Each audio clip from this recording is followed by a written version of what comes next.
উপস্থিত সম্মানিত সর্বস্তর নেতাকর্মীবৃন্দ, বিশেষ করে উপস্থিত আমার ঢাকা হতে আগত আমার ছোট ভাই আবুল ভাই সহ উপস্থিত সম্মানিত মানিকগঞ্জবাসী, আসসালামু আলাইকুম।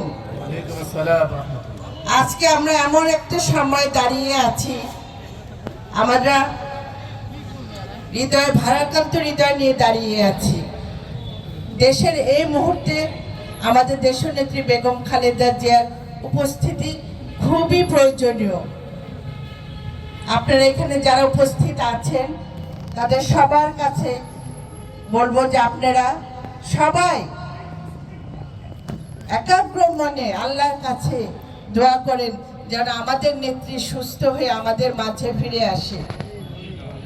সম্মানিত নেতৃবৃন্দ, আমি শহীদ রাষ্ট্রপতি জিয়া রহমান, তার সাহচর্যে আমি ছিলাম, তার ভালোবাসা আমি পেয়েছি। আজকে এই মুহূর্তে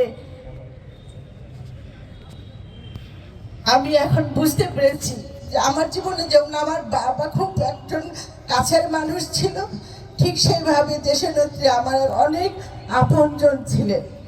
আজকে আমি আমার বাবাকে হারিয়ে যে শূন্যতা অনুভব করছি, ঠিক সেই শূন্যতার জন্য আমার খারাপ লাগছে। আসলে কি আমরা তাকে হারিয়ে ফেলবো না মহান আল্লাহ তাআলা আমাদের কাছে তাকে আবার ফিরিয়ে দিবেন।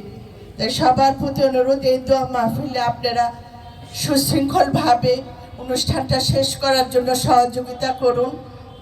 আজকে সবাই আমরা আবারও একাগ্র মনে আল্লাহর কাছে চাই, নিশ্চয়ই কারো না কারো হাতের দোয়ায় আল্লাহ আমাদের এই কবুল করবেন। আপনারা সবাই ভালো থাকুন, সুস্থ থাকুন।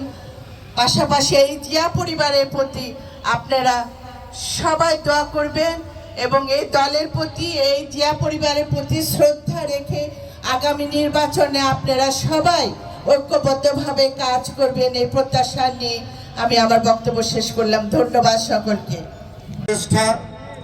দেশ বরেণ্য শিল্পপতি জনাব হারুনুর রশিদ খান বন্নু মহোদয়ের সুযোগ্য কন্যা, যিনি